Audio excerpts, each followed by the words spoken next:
Okay चलो अब एक बार सारे बच्चे इधर पे ध्यान देना। पिछली कुछ क्लासेस में मैंने क्या करवाया था वो समझते हैं। तुमने फिजिक्स अभी कुछ भी पढ़ा है स्कूल वगैरह में? कुछ कुछ भी नहीं पढ़ा है स्कूल में? ओके तो हमने ना लास्ट क्लास में जो किया था एक बार उसकी समरी बताता हूँ, फिर आज की क्लास में स्टार्ट करूंगा, ठीक है? तो डिफरेंट टाइप की फिजिकल क्वांटिटीज होती हैं, जैसे कि मैकेनिकल क्वांटिटीज, तो उसके अंदर क्या आता है, एरिया, वॉल्यूम, डेंसिटी, ये सारे आते हैं। और ये उन सब के क्या होते हैं, फॉर्मूले होते हैं। और उनकी यूनिट्स होती है, यूनिट्स में भी अलग अलग टाइप के सिस्टम्स फॉलो होते हैं। जैसे कि एक एसआई यूनिट सिस्टम होता है, इंटरनेशनल यूनिट्स बोलते हैं जिनको। एक होता है सीजीएस, एमकेएस, क्या ये सब सुना है भव्य? तो ये सारे सिस्टम्स होते हैं जो यूजुअली लेंथ की यूनिट जो होती है एसआई सिस्टम में मीटर्स होती है, ठीक है? एरिया की यूनिट मीटर स्क्वायर होती है, लाइक दैट, ठीक है? और उनके फॉर्मूले तो जैसे कि लेंथ और ब्रेड्थ ये सब हो गए, है ना? अब इन यूनिट्स को, इन फिजिकल क्वांटिटीज को दो कैटेगरी में डिवाइड किया गया है। एक है फंडामेंटल क्वांटिटी, जिसमें बेसिक क्वांटिटी आती है, जिसमें होता है लेंथ, ठीक है? एक होता है मास, ठीक है? दूसरा क्या होता है?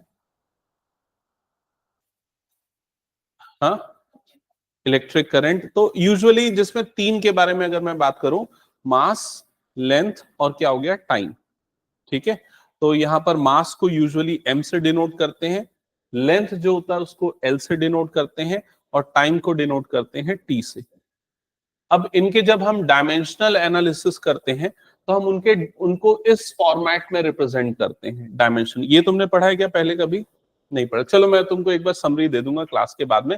फिलहाल जो एकदम शॉर्ट में जो चीज तुमको जानना जरूरी है आज की क्लास समझने के लिए, वो मैं बता दूं, ठीक है? वो ये है कि फिजिक्स के बहुत सारे फॉर्मूले पता होने चाहिए। जैसे कि फोर्स का फॉर्मूला क्या होता है? फोर्स का फॉर्मूला क्या होता है? Mass into acceleration. तो मास का m हो गया, एक्सेलरेशन का क्या हो गया, a हो गया। समझ में आ गया? अब मास की यूनिट क्या होती है, केजी, लेकिन उसका डायमेंशन क्या होता है? तो डायमेंशन उसको m से डिनोट करते हैं। एक्सेलरेशन की यूनिट क्या होती है? मीटर पर सेकेंड स्क्वायर। मीटर मतलब वो डिस्टेंस हो गया, डिस्टेंस को हम यूजुअली l से रिप्रेजेंट करते हैं, लेंथ या डिस्टेंस। पर मीटर स्क्वायर मतलब मीटर स्क्वायर, सॉरी, मीट मैं कुछ गलत बोल रहा हूं। एक्सेलरेशन की यूनिट क्या होती है? मीटर पर सेकेंड स्क्वायर, है ना? सेकेंड मतलब क्या हो गया, टाइम। तो ये क्या आ गया, टाइम का स्क्वायर। समझ में आई ये चीज? तो टाइम का स्क्वायर है, तो अगर ये ऊपर जाएगा तो टी रेस टू पावर क्या हो जाएगा, -2। तो इसलिए इसका जो डायमेंशन होगा एम एल टी की पावर क्या हो गया, -2। मतलब ये समझ लो कि डायमेंशन जो है ना, वो इररेस्पेक्टिव ऑफ यूनिट सिस्टम, वो किसी क्वांटिटी को शो करता है कि वो किन किन चीजों पे डिपेंड कर रही है, फंडामेंटल क्वांटिटीज के ऊपर डिपेंड कर रही है। तो ये सारे उनके फॉर्मूले हो गए, और ये सारे उसके क्या हो गए, डायमेंशन। तो पहले मैंने मैकेनिकल क्वांटिटी के लिए बताया था, उसके बाद फिर मैंने थर्मल क्वांटिटी के लिए कुछ बताया, फिर उसके बाद मैंने इलेक्ट्रिकल क्वांटिटी के लिए बताया। मैग्नेटिक क्वांटिटीज का हमने डिस्कस नहीं किया था। तो यहाँ जितनी भी फिजिकल क्वांटिटीज है उनके फॉर्मूले लिखे हुए और उनके डायमेंशन लिखे हुए और उनकी एसआई यूनिट्स लिखी हुई है, ठीक है? ये सारी चीजें हमने पहले पढ़ी थी। अब आज मैं क्या पढ़ाने वाला हूं, सुनना ध्यान से। आज मैं बताऊंगा कि हम ये जो सिस्टम्स यूज करते हैं, है ना, ये जो डायमेंशन एनालिसिस यूज करते हैं, इनको क्यों यूज करते हैं, वो चीज हम देखेंगे। तो हेडिंग डालो, हेडिंग डालो, application of dimensional analysis, application of dimensional analysis, application of dimensional analysis.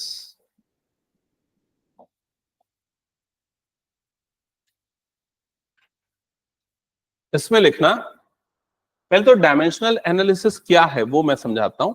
लिखो, method to study physical phenomena, method to study physical phenomena on the basis of dimension, on the basis of dimension, method to study physical phenomena on the basis of dimension। तो dimension के basis पे जो अभी हमने देखा MLT, इसके form में physical phenomena की स्टडी करना, ये डायमेंशनल एनालिसिस होता है। अब इसके 3 एप्लीकेशन है। तो फर्स्ट एप्लीकेशन लिखना, convert physical quantity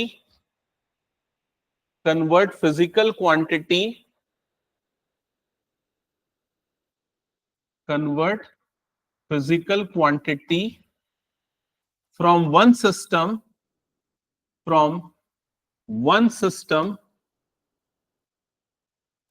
to another system तो फिजिकल क्वांटिटी को एक सिस्टम से दूसरे सिस्टम में कन्वर्ट करने के लिए। अब वन सिस्टम का मतलब है वो मेजरिंग सिस्टम जो होता है ना, जैसे कि सीजीएस सिस्टम से एसआई सिस्टम में कन्वर्शन, ये पहला उसका टास्क है। सेकंड लिखो, सेकंड एप्लीकेशन है to check correctness of physical relation, to check correctness of physical relation, oblique करके लिख लेना इक्वेशन। थर्ड पॉइंट लिखना टू चेक या टू डिराइव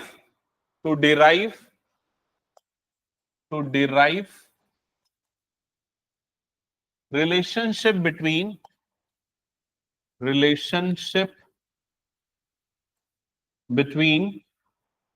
physical quantities,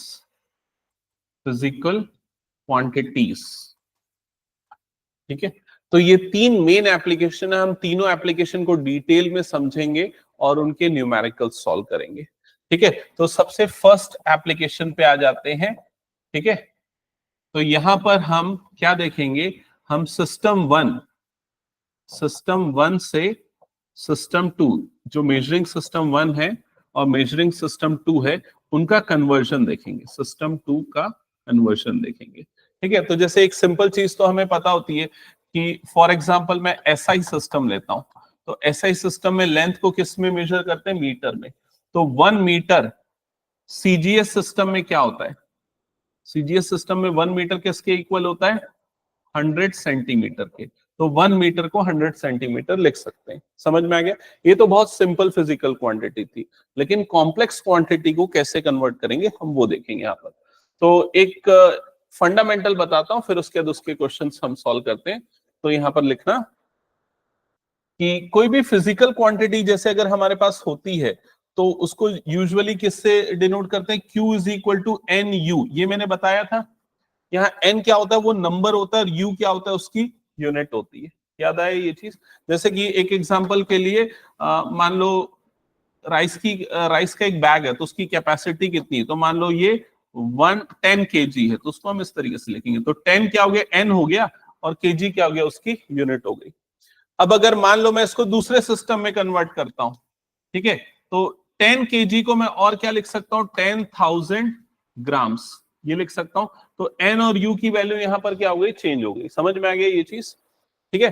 तो यहां पर क्या होता है, जो n1 u1 की वैल्यू होती है वो n2 u2 के बराबर होती है। मतलब अगर मान लो मैं यहां पर u1 और u2 में कन्वर्शन कर रहा हूं, यूनिट में कन्वर्शन कर रहा हूं, तो n1 और n2 में भी क्या होगा, कन्वर्जन होगा, और ओवरऑल वैल्यू जो रहेगी वो क्या रहेगी, कांस्टेंट रहेगी। तो ये जो कंसेप्ट हमने देखा था, ये कंसेप्ट यहां पर अप्लाई होगा। समझ में आ गया ये चीज। और n2 की वैल्यू, अगर मान लो मैं यहां पर n2 की वैल्यू निकालूं, तो n2 की वैल्यू क्या हो जाएगी, n2 की वैल्यू हो जाएगी n1 u1 अपॉन u2, इसके इक्वल हो जाएगी। क्या ये समझ में आ गया, ठीक है। अब ये u1 क्या है, u1 है यूनिट, और यूनिट का दूसरा एक रिप्रेजेंटेशन, सिंबॉलिक रिप्रेजेंटेशन ही क्या होता है, डायमेंशन होता है ना। तो यहां पर मैं u1 को किससे रिप्रेजेंट करूंगा, u1 को उसके डायमेंशन से, मतलब किससे रिप्रेजेंट करूंगा, m l और t से। अब फर्स्ट वाले का तो m1 l1 और क्या हो जाएगा, ये t1। और u2 को किससे रिप्रेजेंट करूंगा, m2 l2 और t2 से। समझ में आ गया ये चीज, ये नोट कर लो ये चीज।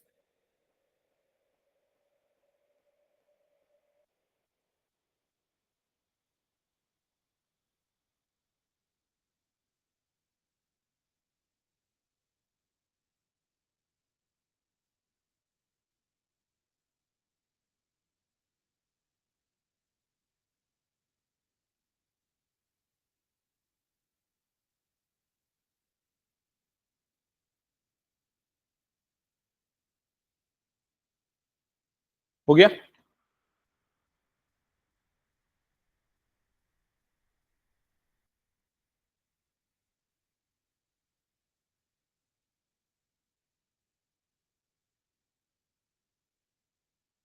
ओके, अब अगर मैं यहां पर इसके ऊपर बात करूं, U1 जो है वो M1 L1 T1 तो होगा इसका डायमेंशन, लेकिन इसके में भी कुछ आएगा, हो सकता है A और ये हो सकता है B और यहां पर क्या हो सकता है C हो।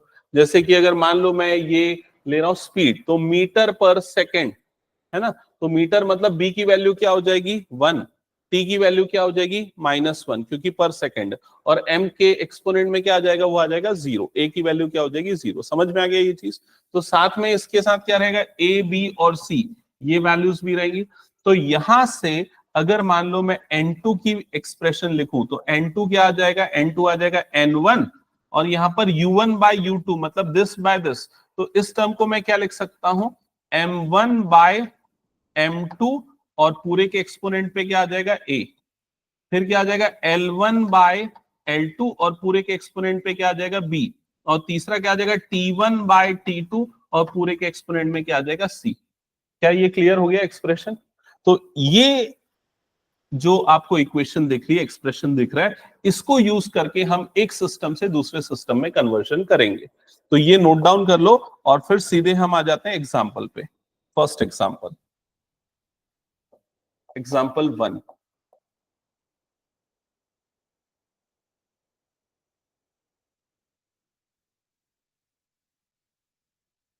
तो फर्स्ट एग्जाम्पल लिखना या फर्स्ट क्वेश्चन लिखना, convert convert 1 joule, convert 1 joule to ergon.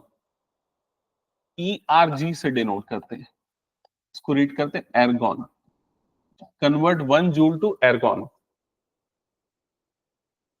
तो जूल किसकी यूनिट है, वर्क या एनर्जी, तो ये उसकी SI यूनिट है।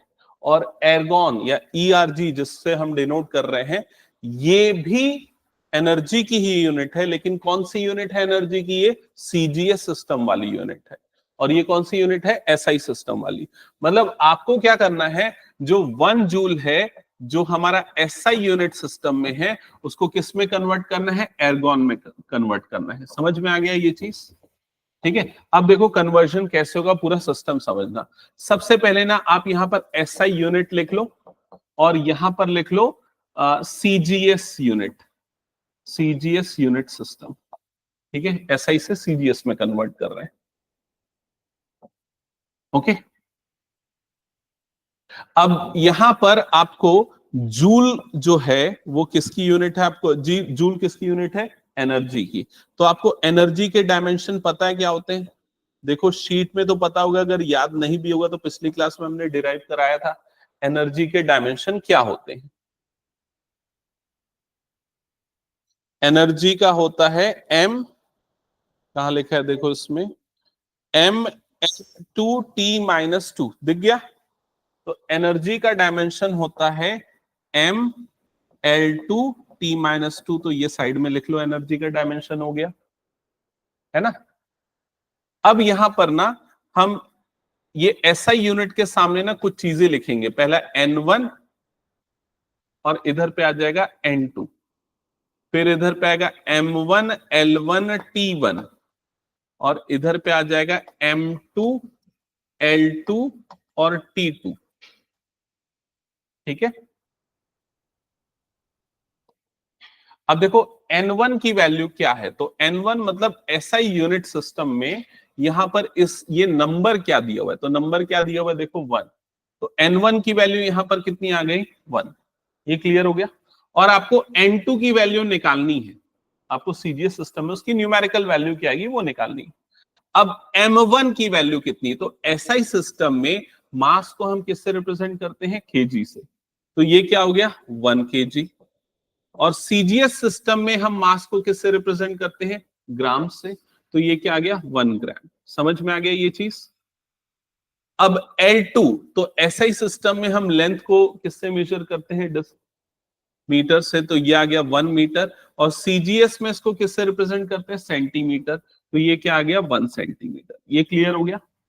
अब टाइम में दोनों का मेजरमेंट सेकंड में ही होता है, तो ये क्या आ गया 1 सेकंड, और ये भी क्या आ गया 1 सेकंड। क्या ये क्लियर हो गया?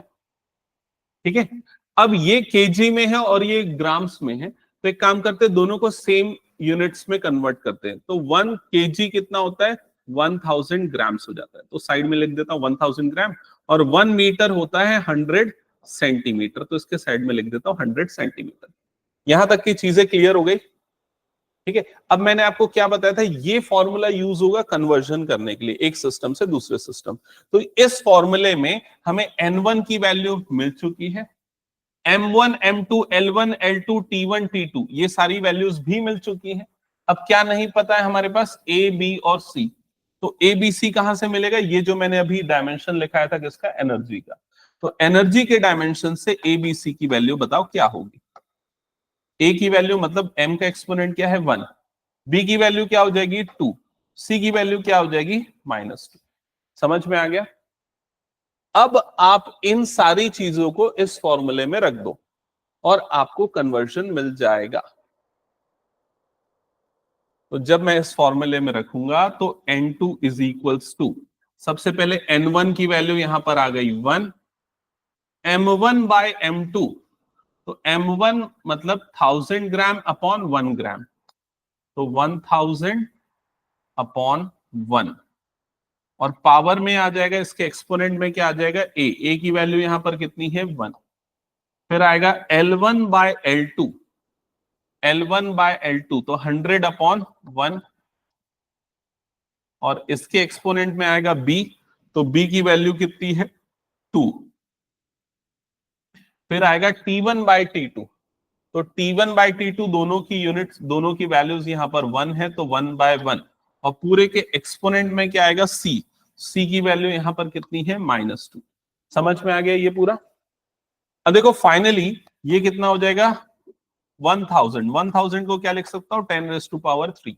ओके, ये कितना हो जाएगा 10⁻4। ये समझ गए ना कैसे होगा 10⁻4, 10 स्क्वायर और होल की पावर 2 मतलब 10⁻4, और यहां 1 के एक्सपोनेंट में कुछ भी हो कोई फर्क नहीं पड़ता। तो फाइनली N2 की वैल्यू कितनी आ गई 10⁻7, और ये किस में कन्वर्ट हो गया ERG में, मतलब कि जो हमारा CGS सिस्टम है। क्या ये समझ में आ गया? तो हमने ये देख लिया कि 1 joule is equals to 10⁻7 ERG। एक बार कंफर्म करो ये सबको क्लियर हो गया? ठीक है। तो जो हम फर्स्ट एप्लीकेशन देख रहे थे कि फिजिकल क्वांटिटी को एक सिस्टम में दूसरे एक सिस्टम से दूसरे सिस्टम में कैसे कन्वर्ट करते हैं, ये इसका फर्स्ट एप्लीकेशन है। अब मैं इसके 2-3 एग्जांपल्स देता हूं, तुम लोग सॉल्व करके दिखाओ। ठीक है, सो नोट करना क्वेश्चन नंबर 2, ये एग्जांपल 2, एग्जांपल 2 ये है कन्वर्ट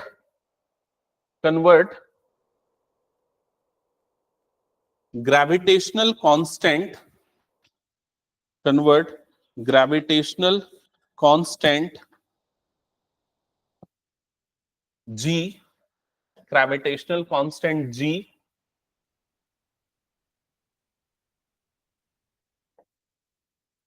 G फिर उसके बाद लिखना that is equals to 6.67 into 10⁻⁻8 dyne centimetre square पर ग्राम स्क्वायर, या G⁻⁻2 into SI system, into SI system.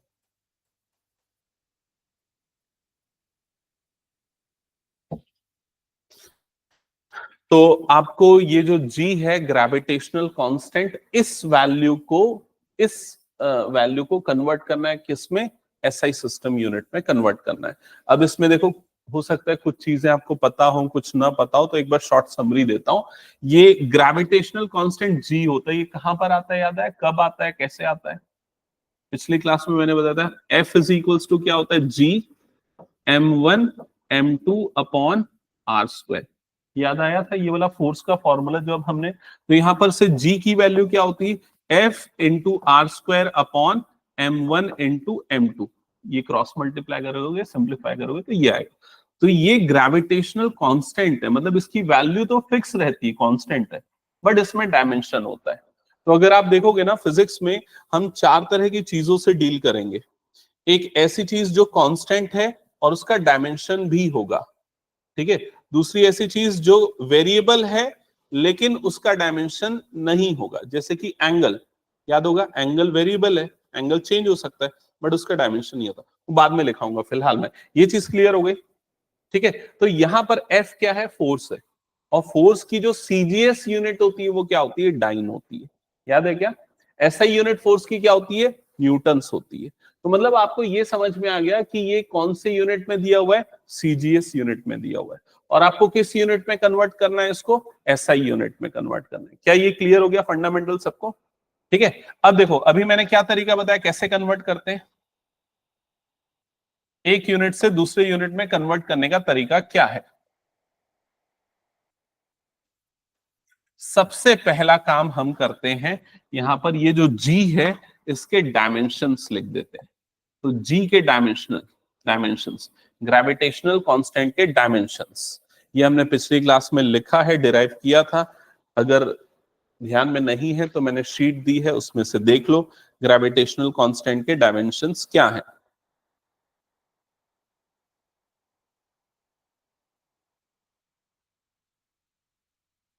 Online में, हाँ, जो लोग ऑनलाइन में ज्वाइन है वो लोग भी देख लेना।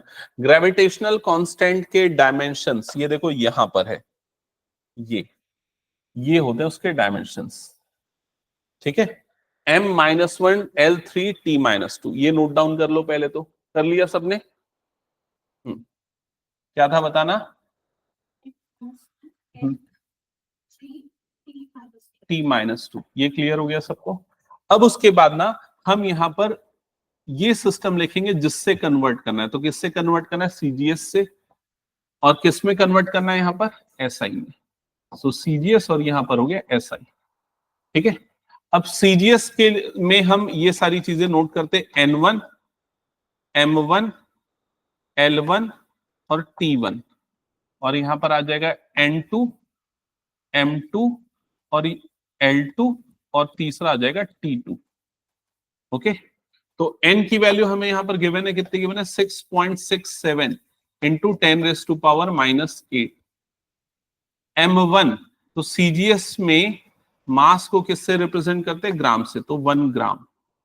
L1, L1 मतलब लेंथ हो गया, तो इसको किससे रिप्रेजेंट करते हैं, सेंटीमीटर, तो ये आ गया 1 सेंटीमीटर। T1 मतलब ये आ गया 1 सेकेंड। यहां तक क्लियर।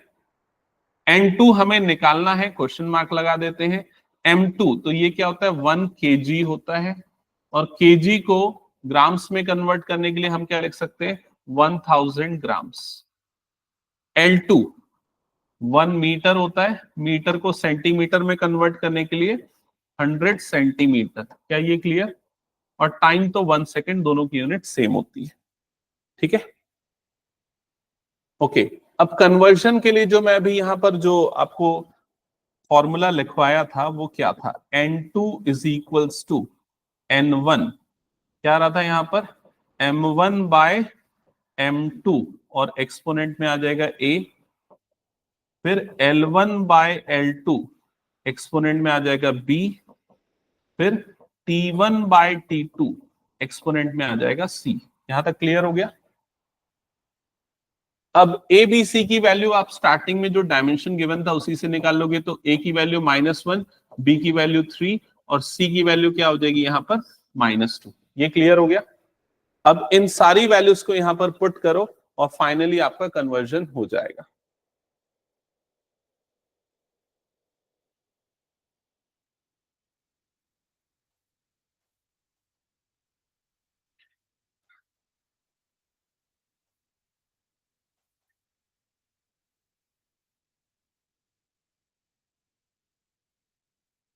वन ग्राम अपॉन 1000 ग्राम,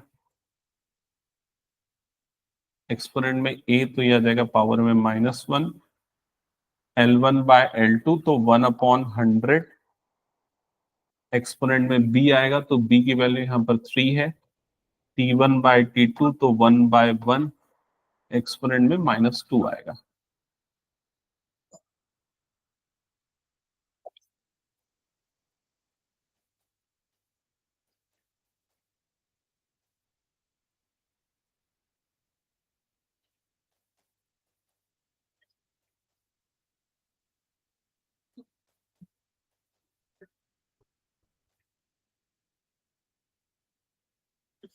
आ गया क्या फाइनल आंसर? तो कितना आ रहा है?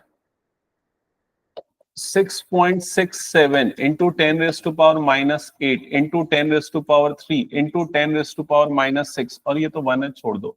तो फाइनली 6.67 इंटू 10⁻⁻11, क्या यही आया? ठीक है, तो ये किसकी वैल्यू मिल गई है हमें? ग्रेविटेशनल कांस्टेंट की। कौन सी यूनिट में मिली है ये? SI unit. तो एसआई यूनिट में देखो यहां पर क्या लिखा था? डाइन। डाइन किसका यूनिट है? फोर्स का। तो एसआई यूनिट में फोर्स क्या होता है? न्यूटन। ठीक है, सेंटीमीटर स्क्वायर, तो यहां पर क्या आ जाएगा? Metre square.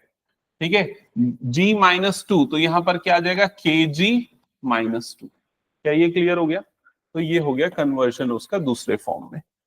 तो सबको समझ में आ गया ना ये पूरा कैसे कन्वर्जन होता है? एक और मैं लास्ट एग्जांपल इसका दे रहा हूं तुम लोगों को, ये प्योरली तुम लोग खुद से बनाना पूरा। ठीक है, और जहां प्रॉब्लम जाएगी वहां पर बस मुझसे पूछना। तो नेक्स्ट एग्जांपल लिखना, बुक से ही दे रहा हूं, एसएलआर। तो यहां पर लिखा है find the value of, find the value of, find the value of 60 joules, 60 joules per minute, 60 joules per minute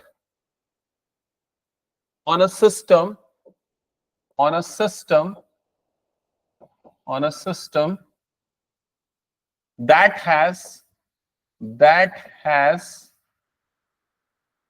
100 grams, 100 centimeter, 100 centimeter and 1 minute, and 1 minute as the base unit, as the base unit.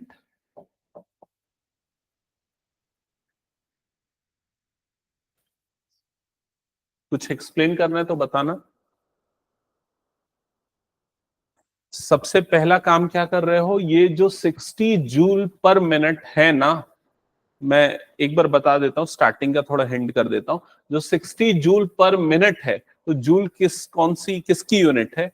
Joule है energy की। लेकिन पर minute है तो ये energy नहीं है, कुछ और है।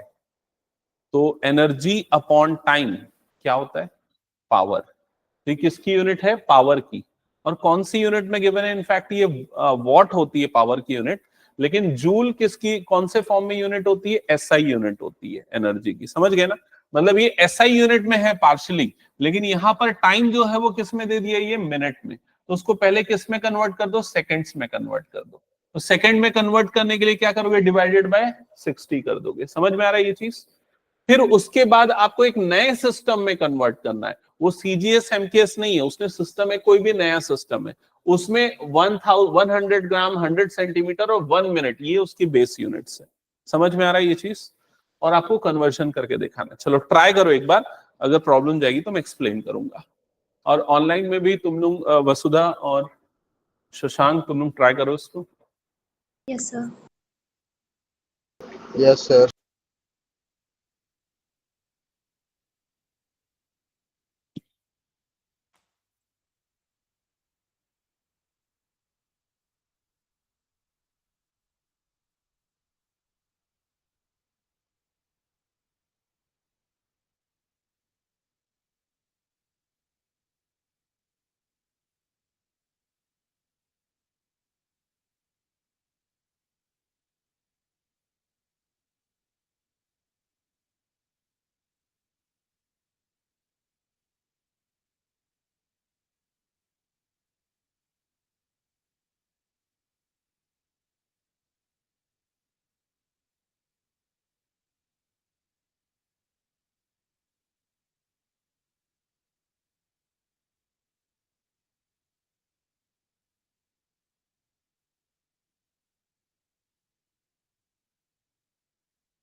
तो आप लोग समझ चुके हैं ये पावर की यूनिट है, और 60 जूल पर मिनट आपको दिया हुआ था, मतलब ये हो जाएगा 60/60 जूल पर सेकेंड हो जाएगा। तो ये आ जाएगा 1 जूल पर सेकेंड, तो जिसको आप वॉट भी बोलते हो, तो 1 वॉट। इसको कन्वर्ट करना है नए सिस्टम में, तो उसके लिए आप पावर के डायमेंशन देख लोगे। तो क्या है पावर के डायमेंशन बताओ? ये पावर के डायमेंशंस। तो यहां से ए की वैल्यू 1, बी की वैल्यू 2 और सी की वैल्यू आ गई -3। किसी का आ गया क्या फाइनल आंसर? आ गया? नहीं आया? हम्म इसके बाद ये वाला काम किया होगा सिस्टम 1, ये एसआई सिस्टम, और ये सिस्टम 2। ओके, तो यहां पर सबसे पहले हमने N1 लिख लिया होगा, तो N1 तो आ गया 1, N2 निकालना है। ओके, फिर M1, M1, L1, T1। तो एसआई सिस्टम में M क्या होता है? 1 kg, L क्या होता है? 1 मीटर, T क्या होता है? 1 सेकेंड। और यहां पर सिस्टम 2, M2, L2, T2। तो यहां पर M2 कितना दिया हुआ है? देखो बेस यूनिट कितना दिया? 100 ग्राम्स, तो ये हो गया 100 ग्राम्स। और L2 कितना हो गया? 100 सेंटीमीटर। T2 कितना हो गया? 1 मिनट। क्लियर हो गया? अब इसको कुछ नहीं, आपको सिस्टम सेम बनाने, तो इसको क्या करना पड़ेगा? इसको 1000 ग्राम लिख दोगे, इसको क्या लिख दोगे? 100 सेंटीमीटर लिख दोगे, और 1 मिनट को क्या लिख दोगे? 60 सेकेंड्स लिख दोगे। समझ में आ गया? ठीक है। अब फॉर्मूला जो हमारा था N2 इज इक्वल टू क्या था? N1 क्या था यहां पर? M1/M2 whole raise to power A, L1/L2 whole raise to power B, T1/T2 whole raise to power C। ये क्लियर हो गया? तो N1 की जगह पे तो आ गया 1, M1/M2, तो M1/M2 कितना आ रहा है? 1000/100 पावर A, तो A की वैल्यू हो गई 1। L1/L2, तो L1/L2 मतलब 100/100 पावर में B की वैल्यू कितनी हो गई? 2। T1/T2, तो T1/T2 मतलब कितना आ गया? 1/60, और पावर में C की वैल्यू कितनी हो गई? -3। ये समझ में आ गया? हाँ। फाइनली ये दो जीरो कट जाएंगे, तो 10⁻1 मतलब कितना हो गया? 10। ये पूरा कट गया मतलब 1, 1 की पावर कुछ भी मतलब 1 × 1, और ये रेसिप्रोकल हो जाएगा, तो 60 की पावर कितनी आ जाएगी? ये 3। क्या ये क्लियर हो गया? अब 6 का क्यूब कितना होता है? 216 इंटू ये 10 हो गया, और ये 10 का क्या हो गया? क्यूब हो गया। समझ में आ गया? So finally we can write 216 into 10⁻4। ये कन्वर्जन हो गया न्यू सिस्टम में, तो उसका कुछ वो नहीं है, तो इसमें हम बस क्या लिख देंगे? यूनिट ऑफ न्यू सिस्टम, जो भी है unit of new system. Clear हो गया सबको? क्या ये आ गया था सबका?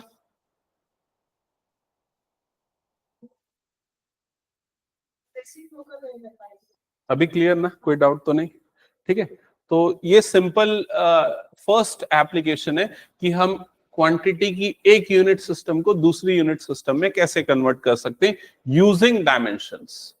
अब आते हैं सेकंड पॉइंट पे। सेकंड लिखो, सेकंड एप्लीकेशन इसका,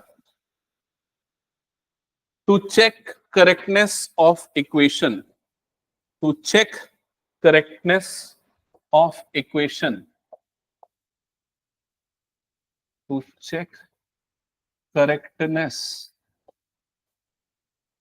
ऑफ इक्वेशन, या फिजिकल रिलेशन भी बोल सकते हो। कोई भी रिलेशन है वो करेक्ट है कि नहीं, ये सब चीजें चेक करने के लिए यूज होता है। इसमें ना एक थ्योरम आता है जो कई बार पूछा जाता है, वो है POH, प्रिंसिपल ऑफ होमोजेनिटी। लिखो, कई बार इसका स्टेटमेंट पूछ लिया जाता है 1 मार्क के लिए। Principle of homogeneity of dimension, principle of homogeneity of dimension.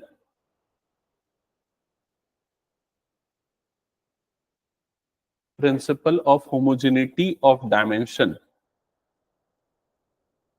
अब ये प्रिंसिपल क्या है, मैं एक छोटे से एग्जांपल से बताता हूं।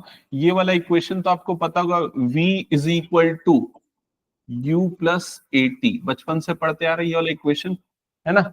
अब इसमें लेफ्ट साइड पे एक ही टर्म है और वो क्या है, v क्या है यहाँ पर, वेलोसिटी। तो वेलोसिटी की यूनिट क्या होती है, मीटर पर सेकेंड, और डायमेंशन क्या होता है इसका, m, सॉरी डायमेंशन क्या होता है इसका, L1 t-1 m0, यही होता है इसका डायमेंशन। ठीक है, अब सेकेंड टर्म ये u, इसका भी डायमेंशन क्या होगा, ये भी स्पीड ही है, ये भी वेलोसिटी, इनिशियल वेलोसिटी है, इसका भी डायमेंशन होगा m0 L1 t-1।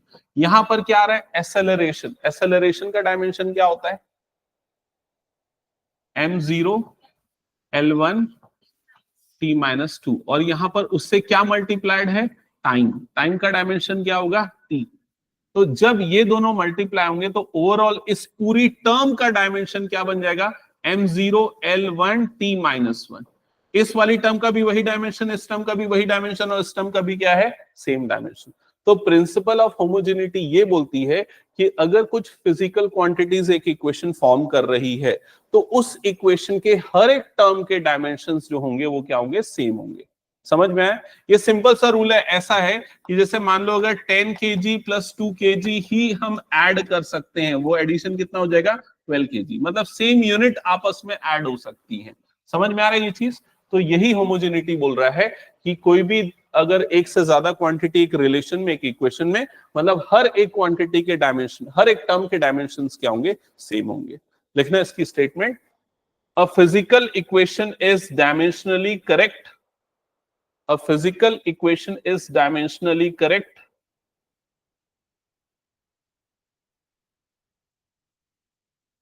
if dimension of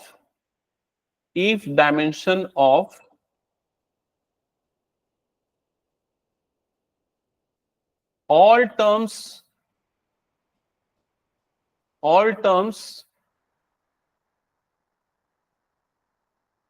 on both side of equation on both side of equation are equal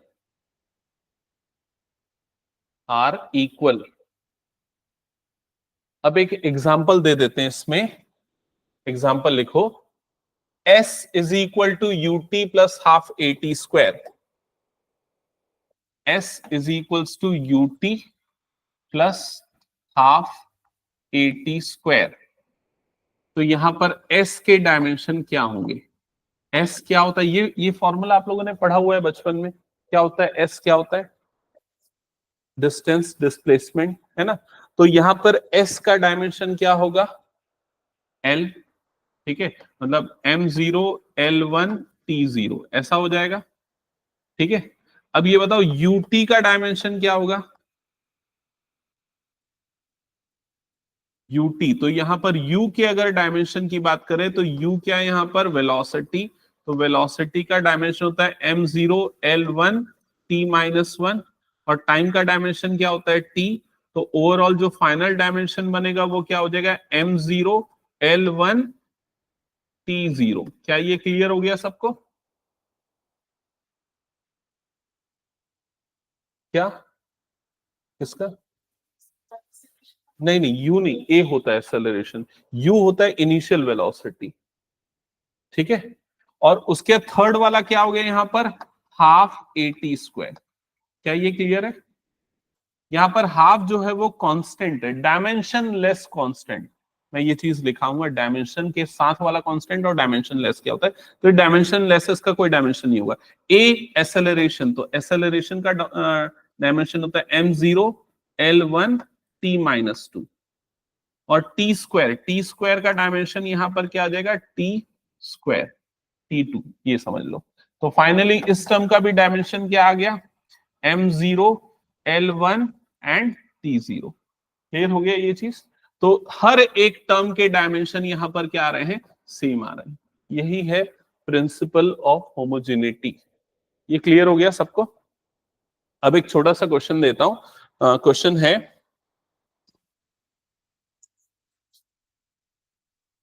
check whether the equation is dimensionally correct or not. Check whether the equation is dimensionally correct or not.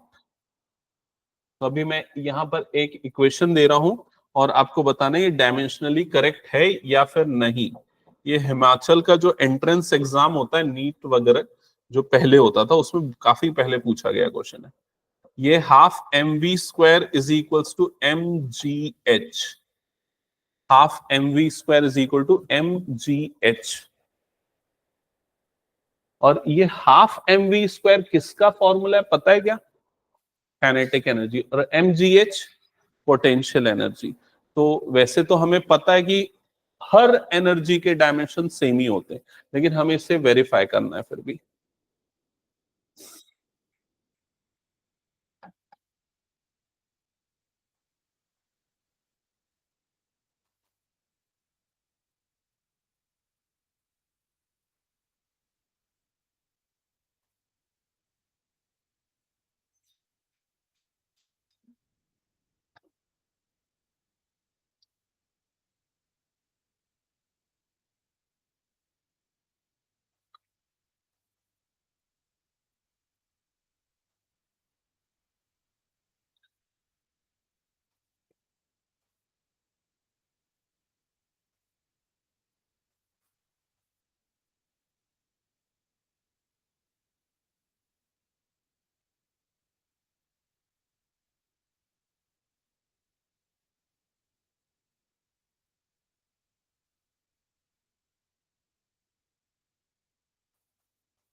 हाँ समझ में आया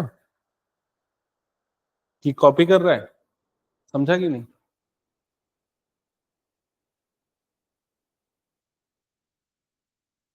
अनुराग ये बता, ये M G H लिखा है, फिर उसके बाद मैंने ये तीन टर्म्स लिखी, ये कैसे आया बता? फर्स्ट वाला एम क्यों आया कैपिटल एम? मास का डायमेंशन क्या होता है? Capital M. एच हाइट मतलब वो क्या है? डिस्टेंस या लेंथ, तो उसका डायमेंशन हो गया एल। जी क्या है यहां पर बताओ? ये स्मॉल जी जो है वो क्या है? Correct, acceleration due to gravity. हाँ 9.8 वो कुछ होता है उसका वैल्यू है ना। तो यहां पर वो एक्सेलरेशन इंपॉर्टेंट ये है, एक्सेलरेशन का क्या होता है? L T minus two. तो यहां पर जी का डायमेंशन ये वाला आएगा। क्लियर हो गया? और फिर फाइनली जब सिंप्लीफाई करोगे तो ये आएगा। क्या ये क्लियर है सबको? एक और एग्जांपल मैं दे रहा हूं, उसको भी नोट डाउन करो। नेक्स्ट एग्जांपल है, check the correctness of relation. Check the correctness of relation. check the correctness of relation tau is equals to I alpha. Tau is equals to I alpha, where tau is the torque. Tau is the torque acting on a body. अब torque वगैरह आप लोगों ने पढ़ा नहीं है शायद, अभी तक नहीं पढ़ा है ना किसी ने भी? हाँ आईसीएससी में पढ़ लेते हैं। तो टॉर्क जो है वो एक टाइप का फोर्स होता है, उसको टाउ से डिनोट करते हैं यूजुअली। आगे पढ़ेंगे इसमें दोबारा से, ठीक है। I is moment of inertia, यहां आई है मोमेंट ऑफ इनर्शिया, और अल्फा है एंगुलर एक्सेलरेशन। एंगुलर एक्सेलरेशन, ठीक है। और आपको इस इक्वेशन की करेक्टनेस वेरीफाई करनी है। तो मतलब आपको डायमेंशंस निकालने हैं दोनों के, लेफ्ट साइड के भी और राइट साइड के भी। चलो निकालो, चेक करो।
तो देखो ये टॉर्क का याद होगा क्या था, ये हमने लिखा था पिछली क्लास में कि मैंने बताया था फोर्स इनटू क्या होता है, डिस्टेंस, परपेंडिकुलर डिस्टेंस, और ये उसका डायमेंशन है, टॉर्क का डायमेंशन mL2t-2।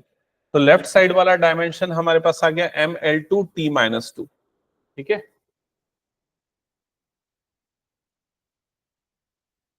तो यहां पर डायमेंशन ऑफ टॉर्क ये आ गया mL2t-2, ठीक है। अब डायमेंशन ऑफ आई और डायमेंशन ऑफ अल्फा ये निकालो। तो डायमेंशन ऑफ आई क्या मेंशन किया, आई क्या है देखो क्वेश्चन में, मोमेंट ऑफ इनर्शिया। इसका भी आपने डायमेंशंस देखा है, फॉर्मूला देखा है। देखो मोमेंट ऑफ इनर्शिया का डायमेंशन और फॉर्मूला क्या है, mass into distance square formula था, और डायमेंशन क्या है mL2t0, mL2t0। तो यहां पर आ जाएगा mL2t0, और दूसरा अल्फा, अल्फा क्या लिखा हुआ है, एंगुलर एक्सेलरेशन। तो एंगुलर एक्सेलरेशन का भी फॉर्मूला मैंने बताया था, angle, rate of change of angle upon time square, ये आया था। तो एंगल तो डायमेंशनलेस क्वांटिटी होती है, टाइम स्क्वायर मतलब अपॉन टी स्क्वायर, तो क्या हो जाएगा टी की पावर -2। तो यह आ जाएगा m0 L2 और टी की पावर क्या आ जाएगा -2, L0 सॉरी L0 टी की पावर क्या आ जाएगा -2। फाइनली सिंप्लीफाई करोगे तो क्या आ जाएगा mL2t क्या आ जाएगा ये -2। तो ये राइट साइड का डायमेंशन, तो दोनों के डायमेंशन क्या हो गया सेम, मतलब ये ये इक्वेशन जो है वो करेक्ट है। हटा दूं ये, थर्ड पॉइंट लिखना, थर्ड पॉइंट लिखना, to derive relation between physical quantities. तो हमने 3 एप्लीकेशन पढ़े थे ना, थर्ड एप्लीकेशन है to derive relation between physical quantities, to derive physical relation to derive relation between physical quantities, relation between physical quantities, okay। इसमें एक example से समझते हैं कैसे हम डिराइव कर सकते हैं। तो एक example low, derive an expression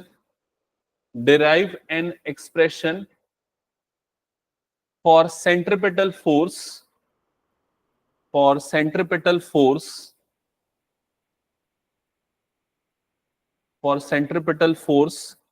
bracket में लिखना capital F, acting on a mass,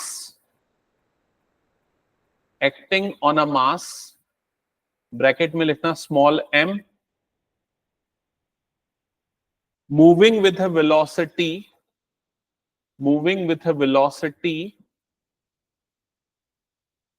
bracket में लिखना small v, in a circle of radius, bracket में लिखना स्मॉल r,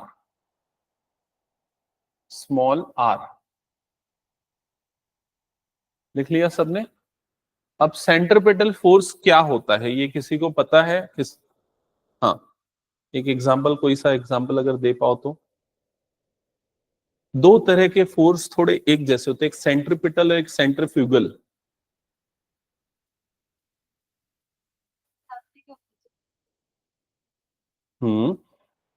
एग्जांपल अगर बताओगे तो, जैसे अगर मान लो मैं एक रस्सी में एक बॉल को या कोई भी ऑब्जेक्ट को, हैवी ऑब्जेक्ट को बांध के गोल घुमाता हूं, जब वो ऑब्जेक्ट गोल घूमेगा तो कुछ इस तरीके से गोल घूमेगा। समझ में आ रहा है ये चीज? ठीक है, मान लो ये ऑब्जेक्ट हो गया, वो रस्सी से इस तरीके से बंधा हुआ है, तो कंटिन्यूअसली इस तरीके से गोल घूमेगा, तो इसको यूनिफॉर्म सर्कुलर मोशन भी हम बोलते हैं। ठीक है, यहां पर इसका डायरेक्शन हर पॉइंट पे चेंज हो रहा है, तो जब भी डायरेक्शन चेंज होता है या उसकी मैग्नीट्यूड चेंज होता है तो उसमें एक्सेलरेट होता है, हम ये बोलते हैं उसकी वेलोसिटी चेंज हो रही है। वेलोसिटी चेंज हो रही है मतलब ऑब्जेक्ट क्या हो रहा है, एक्सेलरेट हो रहा है। समझ में आई ये चीज? तो ये इस ऑब्जेक्ट में सेंटर की तरफ एक फोर्स लगता है, और इसी फोर्स को क्या बोलते हैं, सेंट्रिपिटल फोर्स। समझ में आ गया ये चीज? अगर आप कभी ऐसा रिवॉल्व करोगे तो भी देखे होगे। लेकिन अगर मान लो कोई ऑब्जेक्ट है वो एक सर्कुलर पाथ में ऐसे ही मूव कर रहा है और तो उस समय ये जो फोर्स लगता है टेंजेंशियल फोर्स, जो बाहर की तरफ लगता है, वो कौन सा फोर्स होता है? Centrifugal force. समझ में आई ये चीज? जैसे अगर मान लो तुम लोगों ने कभी वो मेले वगैरह में वो देखे होंगे ना कि मौत का कुआं वाला एक गाड़ी जो चलाते हैं, अचानक से तेजी से चलाते हुए मान लो ऊपर की तरफ बाहर निकल गए, तो किधर फेंकाएंगे? इस तरीके से टेंजेंशियली फेंकाएंगे कि नहीं? तो ये वाला जो फोर्स जो आउटवर्ड डायरेक्शन में लग रहा है वो कौन सा फोर्स है? Centrifugal force. जो अंदर की तरफ लग रहा है किसी ऑब्जेक्ट को पकड़ के घुमाने में, वो कौन सा है? Centripetal force. तो अभी यहां पर ना हमें इसका एक्सप्रेशन डिराइव करना है। उसने क्या बोला, अभी जो क्वेश्चन आपको दिया है, ये जो सेंट्रीपिटल फोर्स है किसके किसके ऊपर डिपेंड कर रहा है? तो मास ऑफ द ऑब्जेक्ट, ये मास के ऊपर डिपेंड कर रहा है। और किसके ऊपर डिपेंड कर रहा है? वेलोसिटी के ऊपर डिपेंड कर रहा है, v के ऊपर डिपेंड कर रहा है, और किसके ऊपर डिपेंड कर रहा है? रेडियस के ऊपर डिपेंड कर रहा है। समझ में आ गया? मतलब ये क्लियर है कि जो फोर्स है वो प्रोपोर्शनल होगा। किसके प्रोपोर्शनल होगा? मास, वेलोसिटी और रेडियस। या हो सकता है इनवर्सली प्रोपोर्शनल भी हो किसी चीज के, हमें नहीं पता। ठीक है? और हो सकता है किसी के स्क्वायर के प्रोपोर्शनल हो, किसी के स्क्वायर के इनवर्सली प्रोपोर्शनल हो। तो उसके एक्सपोनेंट में a भी आ सकता है, b भी आ सकता है, और उसके एक्सपोनेंट में क्या आ सकता है? c आ सकता है। समझ में आ गया ये चीज? तो पहले हम ये एक चीज समझ गए कि फोर्स इसके क्या होगा? प्रोपोर्शनल होगा। तो लिख लो ये F is proportional to m raised to power a, v raised to power b, r raised to power c। अब अगर मैं ये प्रोपोर्शनल का सिंबल हटाता हूं तो इक्वल्स टू लगेगा और एक कांस्टेंट लग जाएगा k। क्या ये क्लियर हो गया? ठीक है, डायमेंशनलेस कांस्टेंट ये यहां पर हमने लगा दिया, और ये आ गया m raise to power a, v raise to power b, और ये हो गया r raise to power c। ये क्लियर? अब हम सबके डायमेंशन लिखेंगे। तो सबसे पहले फोर्स का डायमेंशन, फोर्स का डायमेंशन, फिर उसके बाद ये तो डायमेंशनलेस कांस्टेंट है, मतलब यहां पर m का डायमेंशन पावर में a, v का डायमेंशन पावर में b, r का डायमेंशन पावर में c। ठीक है, अब देखो और बताओ फोर्स का डायमेंशन क्या है? m l t minus 2। समझ में आ गया? हाँ, यहां पर m मतलब मास, तो मास का डायमेंशन क्या होगा? सिंपली m, और उसके एक्सपोनेंट में आ गया a। यहां पर क्या? वेलोसिटी, वेलोसिटी का डायमेंशन क्या होता है? m0, तो m0 को नहीं लिखता फिलहाल, है ना? क्या हो जाएगा? l t माइनस 1, और एक्सपोनेंट में आ गया b। हाँ, r रेडियस, रेडियस मतलब लेंथ, लेंथ तो उसका डायमेंशन क्या हो जाएगा? l, और पावर में आ गया c। क्या ये चीज क्लियर हो गई सबको? अब अगर हम इन डायमेंशंस को सिंप्लीफाई करेंगे तो ये क्या हो जाएगा? m की पावर a, ऐसे ही होगा। और l की पावर में क्या आएगा बताओ? l की पावर में यहां पर b है और यहां पर क्या है? c। तो l की पावर में क्या आ जाएगा? b plus c। Laws of exponent से पावर ऐड हो जाएंगी। और t की पावर में क्या आ जाएगा? t की पावर में माइनस b। क्या ये समझ में आया कैसे हुआ है? ठीक है, और लेफ्ट साइड में है m l t माइनस 2। अब हम दोनों के एक्सपोनेंट्स को कंपेयर करेंगे। जब कंपेयर करोगे तो बताओ a की वैल्यू क्या आएगी? 1। अब b की वैल्यू पहले निकाल लेते। b की वैल्यू क्या आ जाएगी? t के एक्सपोनेंट को जब कंपेयर करोगे, t की वैल्यू आ जाएगी, b की वैल्यू आ जाएगी 2। ठीक है, और b प्लस c की वैल्यू कितनी है? 1 है। तो b की वैल्यू 2 डाल दोगे तो 2 plus c is equal to कितना हो गया? 1। तो c की वैल्यू कितनी आएगी? -1। समझ में आ रहा है ना कैसे निकाला है प्रियांशी? क्लियर? तो a b c की वैल्यू हमें मिल गई। अब हम इन a b c की वैल्यू को इस फॉर्मूले में पुट कर देते हैं जो हमने स्टार्टिंग में देखा था। तो ये जो फोर्स है ये किसके इक्वल हो जाएगा? k, जो कांस्टेंट है, m की पावर 1, v की पावर में b था तो b की वैल्यू 2 आई, तो v square upon into r की पावर में क्या आ जाएगा? -1। तो finally f is equal to हो जाएगा k m v square upon r। Check कर लो, ये आया क्या समझ में? ये तो ये एक और लास्ट एप्लीकेशन जो मैंने बताया कि इस तरह के फॉर्मूले डिराइव करने के लिए भी यूज होता है डायमेंशंस का एनालिसिस। सबको क्लियर हो गया? चलो नेक्स्ट, अब मैं कुछ आप लोगों को एक शॉर्ट नोट पॉइंट लिखा रहा हूं जो अभी हम डिस्कस कर रहे थे ना, तो बार बार एक चीज आ रही थी, कांस्टेंट, वेरिएबल, डायमेंशनलेस, डायमेंशन वाले। तो ये इनको मैं शॉर्ट में समराइज करके लिखा लेता हूं। तो लिखो, different types of variables and constants, different types of variables and constants। तो सबसे फर्स्ट है dimensional variable, dimensional dimensional variable, dimensional variable. तो डायमेंशनल वेरिएबल देखो दो चीजें, एक तो उसमें डायमेंशन भी है और दूसरे उसकी वैल्यू जो है वो वेरी भी करेगी। तो क्या क्या हो सकते हैं, एरिया, वॉल्यूम, स्पीड, ये सारे के सारे डायमेंशनल वेरिएबल है। ठीक है, तो लिख लो, quantity that has dimension and it can vary, that has dimension and it can vary। Example, area, volume, velocity, etc। Example, area, volume, velocity, etc। ठीक है, सेकेंड लिखना, डायमेंशनल कांस्टेंट, डायमेंशनल कांस्टेंट मतलब नाम से क्लियर है, उसका dimension होगा but उसकी वैल्यू कांस्टेंट होगी। बताओ क्या है ये? करेक्ट, जी। ग्रेविटेशनल कांस्टेंट जी अभी हमने देखा था ना, जी ग्रेविटेशनल कांस्टेंट है लेकिन उसमें डायमेंशंस होता है। तो लिख लो, quantity that has dimension but constant value, but constant value. और इसका एग्जांपल है ग्रेविटेशनल कांस्टेंट, ग्रेविटेशनल कांस्टेंट, जिसको हम डिनोट करते हैं कैपिटल जी से। इसका अभी हमने क्वेश्चन भी सॉल्व किया था जिसमें 6.674 इंटू कुछ है 10⁻⁻11 न्यूटन मीटर स्क्वायर पर केजी, वो उसका एक एग्जांपल। सेकंड लिखो, dimension less variable, third dimension less variable, dimension less variable. बताओ इसका क्या एग्जांपल है? ये भी मैंने आज की क्लास में बोला है बीच में। मतलब एंगल, एंगल मतलब जिसमें डायमेंशन नहीं है बट वो एक वेरिएबल है, वो वेरी कर सकता है।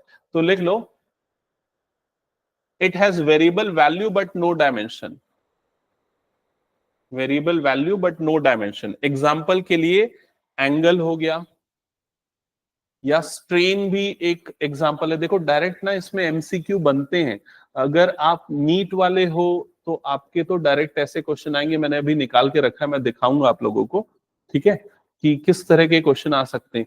मतलब आपको 4 ऑप्शन दे देगा, बोल देगा इसमें से कौन सी डायमेंशन लेस क्वांटिटी है। ठीक है, तो जितने भी कोफिशिएंट्स होते हैं या जो रेशियोज होते हैं ना, ज्यादातर डायमेंशन लेस होते हैं। जैसे स्ट्रेन भी कोई दो फिजिकल, सेम फिजिकल क्वांटिटी का रेशियो है, मैंने पिछली क्लास में डिराइव कराया था, वो डायमेंशन लेस है। ठीक है, नेक्स्ट लिखना, डायमेंशन लेस कांस्टेंट। फिफ्थ है dimension less constant, dimension less constant मतलब इसमें डायमेंशन भी नहीं होता और इसकी वैल्यू भी कांस्टेंट होती है। तो इसके एग्जांपल क्या है, पाई, या ई को ई की पावर 1 भी बोलते हैं, जिसकी वैल्यू 2.7 के आसपास होती है। ठीक है, ये कई बार यूज होगा मैथ्स में और इसमें भी, फिजिक्स में, तो ध्यान रखना। ये कुछ एग्जांपल्स है डायमेंशन लेस कांस्टेंट्स के। ठीक है, तो यहां तक सबको क्लियर हो गया, ये सिंपल थ्योरेटिकल टॉपिक है। अब आ जाते हैं कुछ क्वेश्चंस पे जो पिछले कुछ सालों में पूछे गए हैं। तो पहला क्वेश्चन, हालांकि मैं इसको बाद में बताऊंगा सोचा हूं, क्योंकि इसमें कई चीजें ऐसी हैं। तुम लोग सब जेडब्ल्यू वाले हो, कोई नीट वाला भी है क्या? तुम्हारा नीट वाला है? हाँ, तो ये वाला जो क्वेश्चन है ना, ये जेडब्ल्यू वालों के लिए बहुत आसान है, क्योंकि मैथमेटिकल ज्यादा है। नीट वालों के लिए मुश्किल है, लेकिन ये नीट के एग्जाम में पूछा गया है। ठीक है, तो मैं आपको समझा दूं क्या है। पहली चीज तो ये कि 180 डिग्री एंगल की यूनिट है, पता है? लेकिन एंगल की डिग्री से भी एक छोटी यूनिट होती है, क्या वो जानते हो तुम लोग? नहीं जानते हो? एंगल से एक और छोटी यूनिट होती है, 1 डिग्री इज इक्वल टू होता है 60 मिनट्स। मिनट्स को ऐसे डिनोट करते हैं, ठीक है। और यहां पर ये जो 1 और ऊपर में जो डैश लगा हुआ है ना, ये मिनट्स को बता रहा है। क्लियर है ये चीज? ये हम पढ़ेंगे ट्रिग्नोमेट्री चैप्टर के अंदर। तो आपको बोल रहा है 1 minute in radians is nearly equal to, तो 1 मिनट जो है उसका रेडियन इक्विवेलेंट क्या होगा? अब रेडियन कन्वर्जन भी स्टार्टिंग की एक आध क्लास में मैंने बताया था, 180 डिग्री कितना रेडियन होता है? Pi radian. ये एक यूनिट से दूसरे यूनिट का कन्वर्जन है, ठीक है। तो 1 डिग्री कितना रेडियन होगा? पाई अपॉन 180 रेडियन के इक्वल होगा। समझ में आ गया? और 1 डिग्री में कितने मिनट होते हैं? 60 मिनट। तो इसको 1 डिग्री को मैं किससे लिख सकता हूं? 60 मिनट इज इक्वल टू कितना हो जाएगा? Pi upon 180 radian. क्या ये समझ में आ गया? तो अब 1 मिनट की वैल्यू कितनी आ जाएगी? तो 1 मिनट आ जाएगा पाई अपॉन 180 इंटू 60, लगभग इतना आ जाएगा।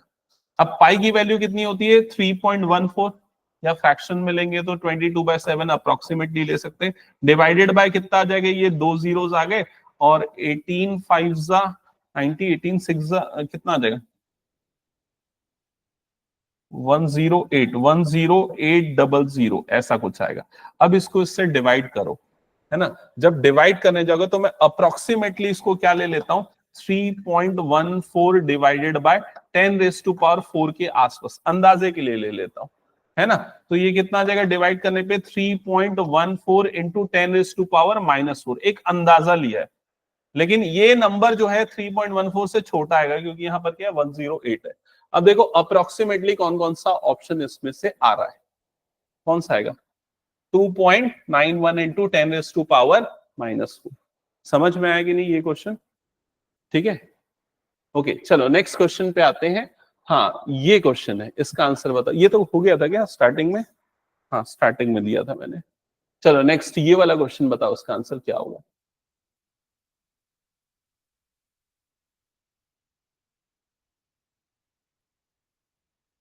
E, L, M and G denotes the quantities as energy.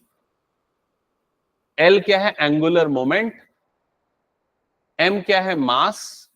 Capital G क्या है? ग्रेविटेशन, कांस्टेंट ऑफ ग्रेविटेशन या ग्रेविटेशनल कांस्टेंट जिसको बोलते हैं। Then the dimension of P is given by this formula.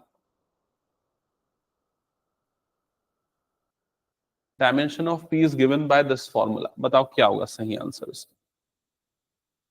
Option D. ये भी हमने किया था क्या पहले सॉल्व? ओके, ये पिछली क्लास में ही मैंने शायद दिया था, लास्ट क्लास में। ओके ओके ओके, ठीक है। तो मेरे ख्याल से ये भी कर लोगे ना, अगर नहीं अटेंड किया था। नेक्स्ट, हाँ बताओ। 9th और 10th ये दो ऑप्शन है। देखो नीट 22 रिसेंट में पूछा गया है। फर्स्ट वाला क्वेश्चन बताओ। Plane angle and solid angle have angles, ये दोनों एंगल्स हैं, इसमें क्या होता है? Units but no dimension, dimension but no units, no units no dimension, both units and dimensions.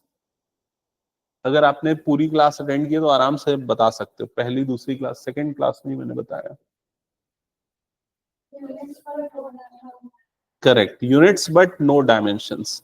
एक तो डायमेंशन लेस है, मैंने एग्जांपल में अभी बताया था एंगल्स। यूनिट होता है बिकॉज रेडियन उसकी यूनिट है ना, डिग्री उसकी यूनिट है। तो उसका करेक्ट आंसर होगा option A, units but no dimension. तो देखो डायरेक्ट स्ट्रेट फॉरवर्ड क्वेश्चन पूछे गए इसमें। ओके नेक्स्ट बताओ, स्ट्रेस का डायमेंशन क्या है? तो स्ट्रेस का देख लो, सीधा सीधा हमने फॉर्मूला आपको ध्यान में रखना है।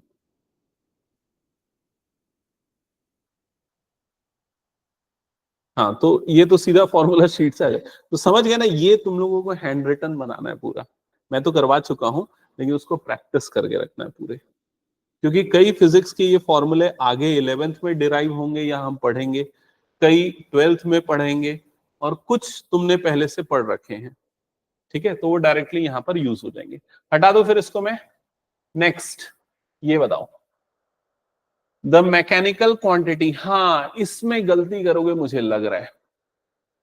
22 बहुत आसान क्वेश्चन है, नीट 23 और लेटेस्ट में पूछा गया है, ठीक है। बताओ क्या होगा इसका सही जवाब?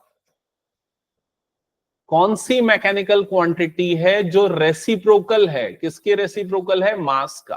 तो यहां पर रेसिप्रोकल ऑफ मास बोला है, इसका मतलब ये बता रहा है उसका जो डायमेंशन होगा उसमें क्या आएगा? m⁻⁻1 आएगा। रेसिप्रोकल ऑफ मास मतलब m⁻⁻1, समझ में है? तो किसके डायमेंशन में ये आता है वो पूछ रहा है। हाँ, आंसर है ग्रेविटेशनल कांस्टेंट। बाकी और किसी में नहीं आता है, देख लेना उसमें। ठीक है, ये किस में आता है? ग्रेविटेशनल कांस्टेंट में आता है। क्लियर हो गया सबको ये? Okay, next. हाँ, 23, ये लास्ट ईयर का नीट का क्वेश्चन है। ठीक है, ये तो आराम से बता सकते हो। quantities which have same dimensions as those of solid angle। तो solid angle का डायमेंशन क्या होता है? डायमेंशन लेस होता है solid angle। तो इसमें से और कौन सी क्वांटिटी है जो डायमेंशन लेस है? तो भाई पहला ऑप्शन तो कट गया, क्योंकि क्या आ गया देखो, एरिया। कौन सा ऑप्शन है? Option C, stress, strain and angle. समझ गए ना ये? तो ये हो गए। अब और भी कई क्वेश्चंस है। ये वाला क्वेश्चन बताओ, बता पाओगे क्या? JEE मेन का अप्रैल 23 का क्वेश्चन है ये। अगर आपने एक दो भी सही मैच कर लिया, जैसे अगर देखो कई बार ना MCQ में कैसे दिमाग लगाते हैं मैं बताता हूं। जैसे अगर यहां देखोगे A का 3, A का 4, A का 2, A का 2 ऐसा दे दिया है ना? तो आप पहले A का देखो, आप कई ऑप्शन यहीं पर कट कर सकते हो। तो A क्या है? टॉर्क है। टॉर्क मैंने बताया फोर्स इनटू क्या होता है यहां पर? Perpendicular distance. अब बताओ क्या होता है डायमेंशन? हाँ हाँ, ये वाला हो गया ml2t-2, मतलब यहां पर B और A तो तुरंत ही कट गया। समझ गए ना ये चीज? और कौन सा है? ऑप्शन सी आ रहा है। ओके, ऑप्शन सी जो है वो सही। समझ गए ना ये? ठीक है, चलो नेक्स्ट।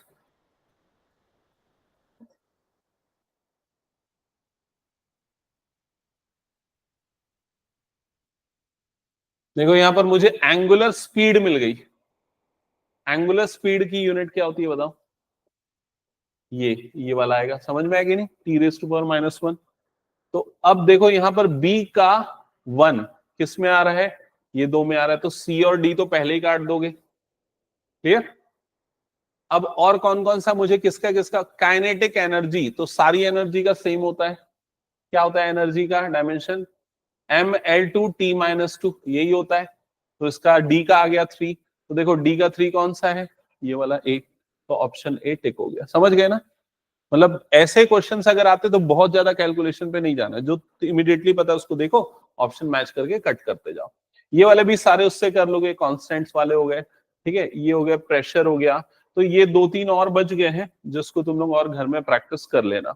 एक अच्छी नोटबुक प्रॉपर बनाना जरूरी है, फिजिक्स हो या मैथ्स हो, कोई भी सब्जेक्ट्स हो, जिसमें ना सारे क्वेश्चंस जो हम लोग प्रैक्टिस करते हैं उसको लिखते चलना।